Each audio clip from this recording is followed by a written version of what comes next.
Good morning students. देखिए, पिछली class में हमने जो आपको प्रीवियस ईयर में क्वेश्चंस बने हुए थे उन क्वेश्चंस की बात की थी। आपकी जो सेकेंड ईयर की इनऑर्गेनिक केमिस्ट्री है उसकी यूनिट फर्स्ट जो अपनी यूनिट फर्स्ट है वो चल रही है हमारी। यूनिट फर्स्ट के अंदर जो प्रीवियस ईयर में जितने भी क्वेश्चंस बने हुए थे उन क्वेश्चंस की अपन बात कर रहे थे। उनमें से कुछ क्वेश्चन अपन ने देख लिए थे। आज का आपका नेक्स्ट क्वेश्चन है वह है कि जो संक्रमण तत्व है उन संक्रमण तत्वों की उत्प्रेरकीय गुणों के बारे में अपने को समझना है कि क्यों संक्रमण तत्व उत्प्रेरकीय गुण प्रदर्शित करते हैं या उनके उत्प्रेरकीय गुण को समझाइए। तो आपसे क्वेश्चन पूछा हुआ है एग्जाम में, देख लीजिए। क्वेश्चन पूछा हुआ है एग्जाम में क्या कि संक्रमण तत्वों के, क्वेश्चन है आपका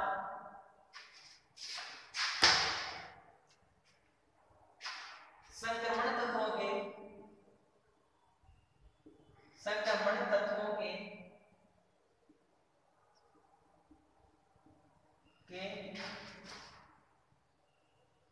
उत्प्रेरकीय गुणों को समझाइए। संक्रमण तत्वों के उत्प्रेरकीय गुणों को समझाइए। तो देखिए, जो संक्रमण तत्व है वह जनरली उत्प्रेरकीय गुण प्रदर्शित करते हैं, यानी जो आपके कई ऑर्गेनिक रिएक्शंस है, कई रासायनिक अभिक्रियाएं हैं जिनके अंदर अपन उत्प्रेरक के रूप में संक्रमण तत्वों का उपयोग करते हैं या संक्रमण तत्वों से मिलकर बनी हुई मिश्र धातुओं का उपयोग अपन उत्प्रेरक के लिए यूज करते हैं। तो संक्रमण धातुओं के अंदर जो उत्प्रेरकीय गुण रखने की जो टेंडेंसी है वो सबसे बड़ी बात यह है कि इनके अंदर जो सरफेस है, जो सतह है वह बड़ी होती है। जो और उन क्या यानी कि कहने का मतलब मेटल्स का जो भाई उत्प्रेरक गुण कब होता है, उत्प्रेरक क्या काम करता है किसी रिएक्शंस के अंदर। जैसे अपन उत्प्रेरक डालेंगे तो वह रिएक्शन आपकी इजीली प्रोवाइड हो जाएगी। तो संक्रमण तत्व है वह आपके उत्प्रेरकीय गुण रखते हैं। इसका रीजन सबसे बड़ा ये है कि ये जो सरफेस प्रोवाइड करवाते हैं किसी रिएक्टेंट को, तो इनके पास जो सरफेस उपलब्ध करवाने की जो स्पेस है वह एक तो क्या होता है मैक्सिमम होता है। इसके साथ इनके पास वैकेंट आपके डी ऑर्बिटल और इलेक्ट्रॉन्स उपस्थित होते हैं। इसके अलावा जो एक्टिव साइट है वो ज्यादा होते हैं। तो कई रासायनिक अभिक्रियाओं में अपन जो संक्रमण तत्व है उनको काम में लेते हैं। ठीक है, तो कौन कौन सी रासायनिक अभिक्रियाएं हैं जिनमें अपन संक्रमण तत्वों को उत्प्रेरक के रूप में काम में लेते हैं वो अपन देख लेते हैं। देखिए, जैसे आपकी पहली रिएक्शंस है, पहली रिएक्शंस क्या है, जैसे पेंटेन अभिकर्मक है FeSO4 और साथ में क्या आ जाए आपका H2O2। पेंटेन अभिकर्मक किसे कहते हैं, या तो FeSO4 आ जाए और साथ में H2O होता है आपका H2O2 हाइड्रोजन पेरोक्साइड। इसको अपन क्या बोलते हैं, इसको अपन पेंटेन अभिकर्मक बोलते हैं। ठीक है, तो इस उत्प्रेरक का उपयोग अपन किस में करते हैं।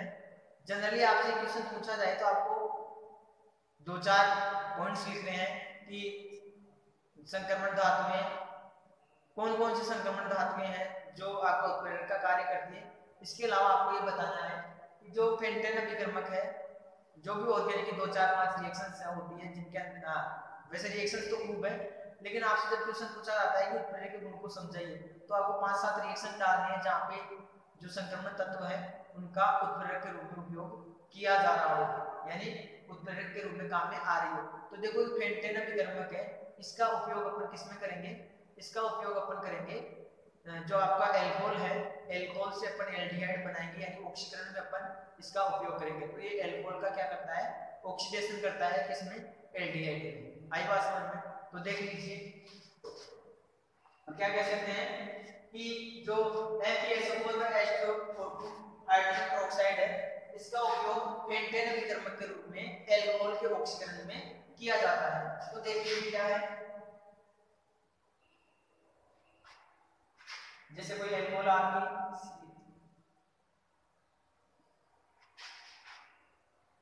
और यहाँ पे मैं ले लूं रिएक्शन में आपका पेंटेन अधिकरण H2O2, तो देखिए क्या बनेगा CH3 C डबल बॉन्ड और H। तो यहाँ पे क्या हुआ, ये जो आपका एल्कोहल था वह एल्कोहल किसमें परिवर्तित हो गया एल्डिहाइड में। तो एल्कोहल का क्या हो रहा है यहाँ पे ऑक्सीकरण हो रहा है। तो इस अभिक्रिया में जो आपके संक्रमण तत्व है वह उत्प्रेरक का कार्य कर रहे हैं। उतार लीजिए।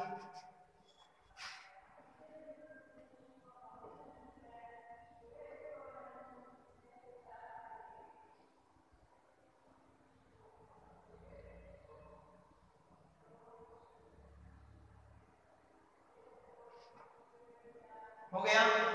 तो देखो इसमें क्या हुआ, आपका एल्कोहल का ऑक्सीडेशन हो गया इसमें एल्डिहाइड में। ऐसे दूसरी रिएक्शंस की बात करते हैं जिसमें आपके जो एल्डिहाइड है उसका ऑक्सीकरण किसमें हो जाए कार्बोक्सिलिक एसिड में।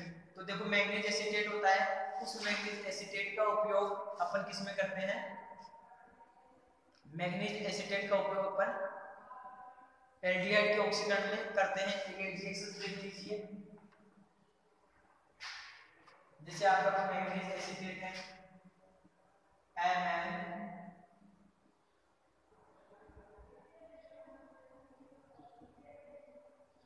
Whole twice. जैसे ये कोई एल्डिहाइड है आपका, यहाँ पे अपन ले लेंगे मैग्नीज एसीटेट। तो देखो इस मैग्नीज एसीटेट को, ये मैग्नीज एसीटेट क्या करेगा, डिब्लो का एलिमेंट आपको नाम आ रहा है, हाँ ये क्या कर रहा है, ये उत्प्रेरक का कार्य कर रहा है। तो क्या कर देगा ये एल्डिहाइड को ऑक्सीडेशन, एल्डिहाइड का ऑक्सीडेशन कर देगा और एल्डिहाइड को कार्बोक्सिलिक एसिड में कन्वर्ट कर देगा। तो देखिए क्या बन जाएगा आपका,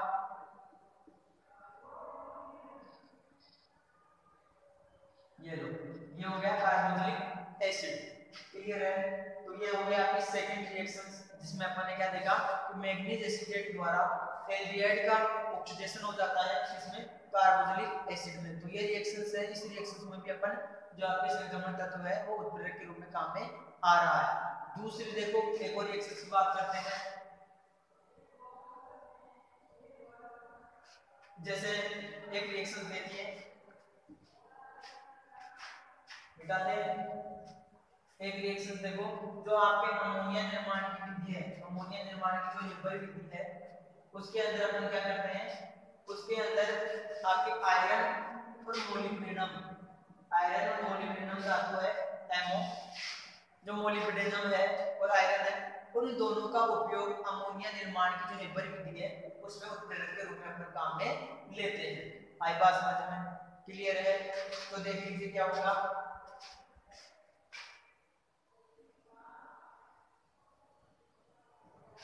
जैसे अपन N2 की रिएक्शन करवाते हैं CH2 के साथ और साथ में क्या ले लें आयरन और मोलिब्डेनम, तो क्या बन जाएगा आपका 2NH3।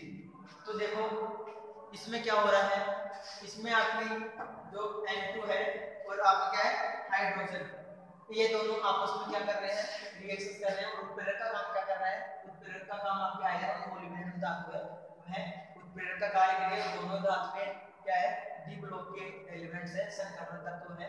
तो इन रिएक्शन से तो आपको क्या बन गया अमोनिया, जो अमोनिया निर्माण की जो विधि है उसमें जो आपकी संक्रमण तत्व के अंदर जो आपके आयरन और मोलिब्डेनम है इन धातुओं का उपयोग किया जाता है। तो अपन इन तीनों रिएक्शन से क्या समझ सकते हैं कि जो आपके संक्रमण तत्व है वो बहुत सारे ऑर्गेनिक रिएक्शंस में क्या उत्प्रेरक का कार्य करते हैं। क्लियर है, समझ में आ गया होगा कि संक्रमण तत्वों का उत्प्रेरक के गुण कैसे प्रदर्शित करते हैं। तो आपको 3-4 रिएक्शंस डालनी है और बताना है कौन सी धातु किसमें काम में आ रही है। तो ये है जनरली आपके जो संक्रमण तत्व है वो उत्प्रेरक का कार्य करते हैं। इसके अलावा एक रिएक्शन और देख लीजिए, इसकी यदि आप एल्डिहाइड का अपचयन करवा रहे हो जैसे CH3 डबल बॉन्ड O और H, तो अपचयन के लिए आप जैसे निकेल PD और साथ में क्या ले लो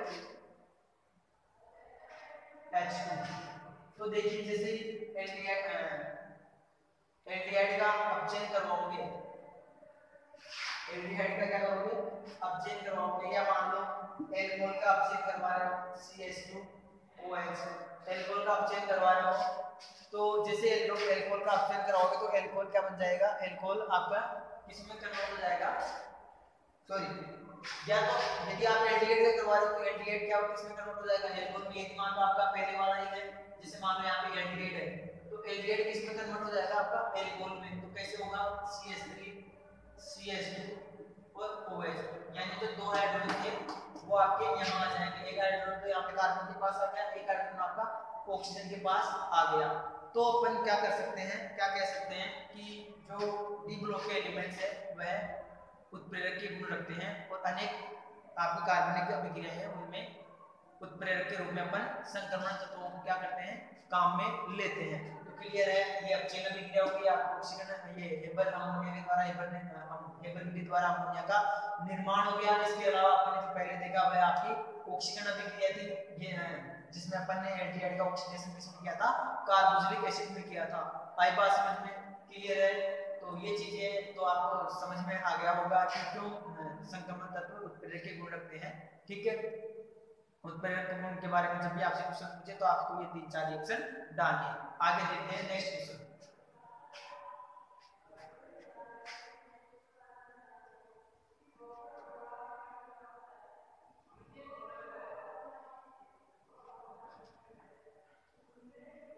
एक क्वेश्चन और पूछा हुआ है आपसे, क्वेश्चन पूछा हुआ है और 3-4 बार रिपीट है, 3-4 साल रिपीट है क्वेश्चन, है देख लीजिए।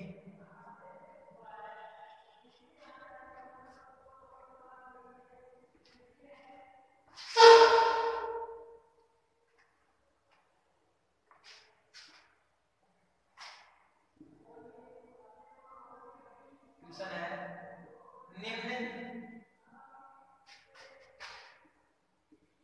यौगिकों में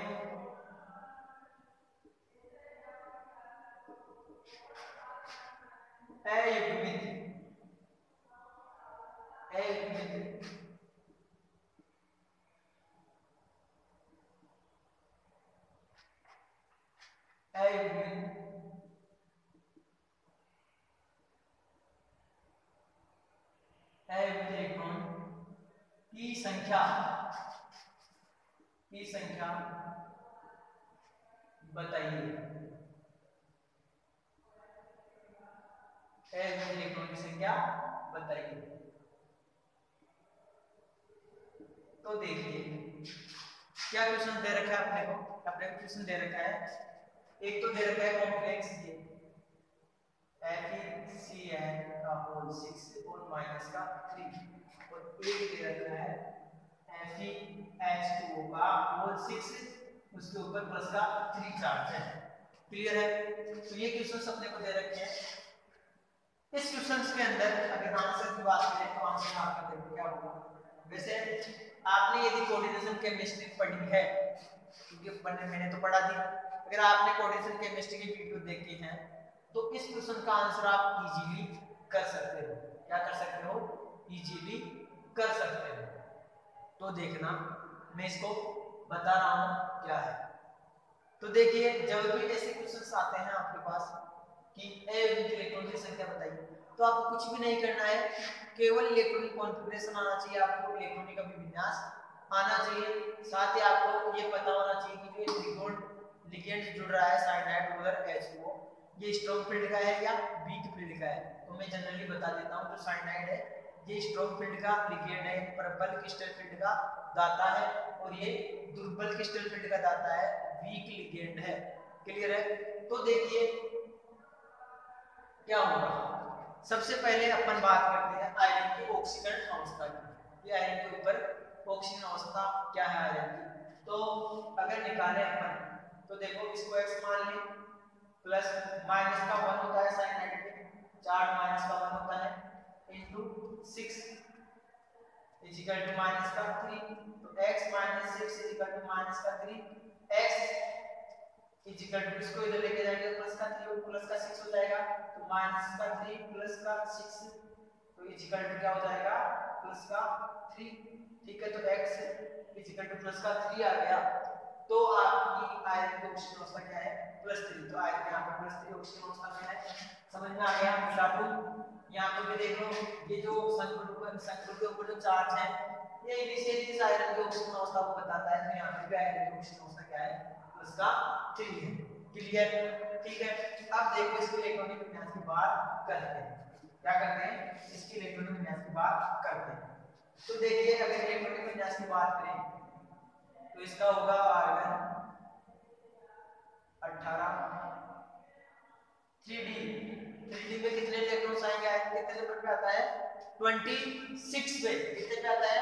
26 में 6 पे आता है। तो 3D में कितने हो जाएंगे? 6 इलेक्ट्रॉन 26 नंबर पे आता है। और 4s में क्या हो जाएंगे?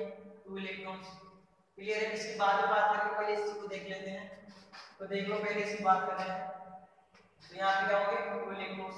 अब यहाँ पे आयरन के ऊपर जो चार्ज है वो क्या है? प्लस का 3 है। अगर नॉर्मल अवस्था में अपन देखें तो इलेक्ट्रॉनिक कॉन्फ़िगरेशन इसके अंदर जो इलेक्ट्रॉन्स होंगे वो कैसे होंगे? दिख रहा है आपको? देख लीजिए 1 2 3 4 5। यहाँ पे S और यहाँ पे अगला आपका ये P।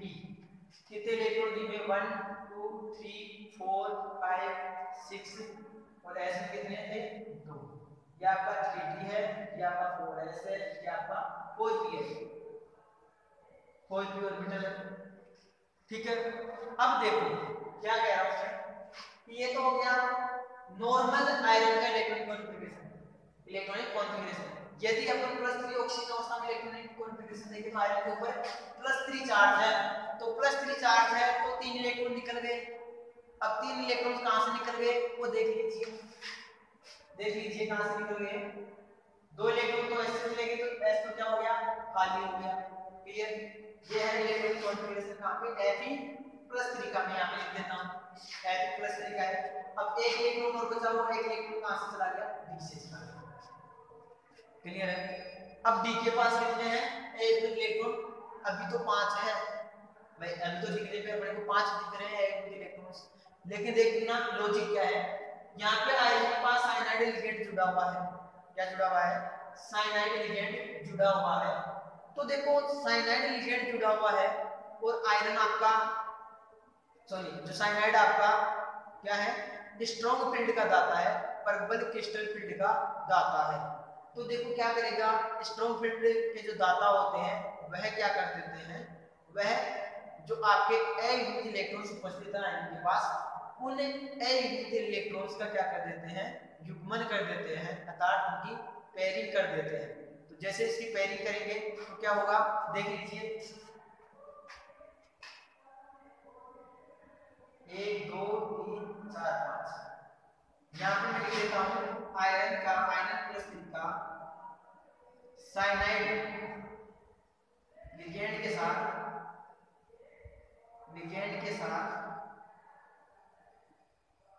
दिख रहा है, लिगेंड के साथ इलेक्ट्रॉनिक विन्यास। तो क्या होगा? तो ये जैसे पेयरिंग करेगा तो आपका ये इलेक्ट्रॉन तो इधर आ जाएगा, ये इलेक्ट्रॉन कहां आ जाएगा? इधर आ जाएगा। आई बात समझ में? ठीक है। तो जैसे इधर आएगा तो यहाँ पे क्या हो जाएगा? ये पेयरिंग हो जाएगी। दूसरा इलेक्ट्रॉन इधर आया तो यहाँ पे भी पेयरिंग हो जाएगी और ये क्या बच गया आपका? एक अयुग्मित इलेक्ट्रॉन। तो आयरन में आपका इलेक्ट्रॉन की संख्या कितनी बची? अयुग्मित इलेक्ट्रॉन की संख्या कितनी बची? 1। तो FeCN6 कॉम्प्लेक्स में अयुग्मित इलेक्ट्रॉन की संख्या क्या है? 1 है। ठीक है। क्लियर है आपकी बात? क्लियर है बात? ठीक है। ये आपके 3 ये हो गए। अब जो साइनाइड लिगेंड है वो यहाँ पे इलेक्ट्रॉन डालेगा, यहाँ पे साइनाइड आ जाएगा। यहाँ पे मैं साइनाइड मेंशन कर देता हूँ। आगे देखिए ये भी साइनाइड क्या है? इलेक्ट्रॉन दे रहा है इसको मेटल को। तो मेटल के वैकेंट डी ऑर्बिटल में इलेक्ट्रॉन समूह का क्या करेगा? डोनेशन करेगा। ठीक है, ये हो गया। तो इलेक्ट्रॉनिक कॉन्फ़िगरेशन तो ये हो गया, इलेक्ट्रॉनिक विन्यास तो आपका ये हो गया। और कितने ऑर्बिटल्स पार्टिसिपेट कर रहे हैं? जो साइनाइड लिगेंड कौन से ऑर्बिटल्स में अपने इलेक्ट्रॉन डाल रहा है? 2 तो डी में, एक डी में, एक एस में और 3 पी में। तो यहां पर ये है साइनाइड। कितने साइनाइड मॉलिक्यूल थे? 6 पे 6 अरेंज कर दिए अपन ने। तो संकरण क्या हो गया इसका? sp3 सॉरी समीकरण क्या हो गया इसका,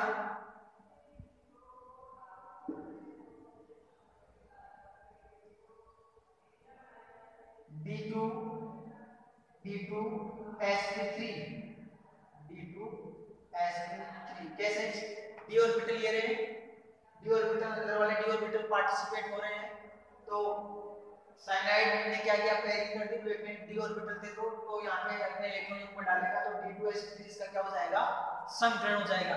और पूछा गया है देखो एक इलेक्ट्रॉन की संख्या पूछा है, तो एक इलेक्ट्रॉन की संख्या क्या होगी आपकी 1 होगी, 1 होगी, समझ में आ गया, क्लियर है। तो एक एवं इलेक्ट्रॉन आपका इसके पास उपस्थित है इस संकुल यौगिक के पास। तो पूछा हुआ था निम्न यौगिकों में अयुग्मित इलेक्ट्रॉन्स की संख्या बताइए, निम्न यौगिकों में अयुग्मित इलेक्ट्रॉन की संख्या बताइए। तो इसके पास कितने इलेक्ट्रॉन्स है आपके, एक है, उतार लीजिए।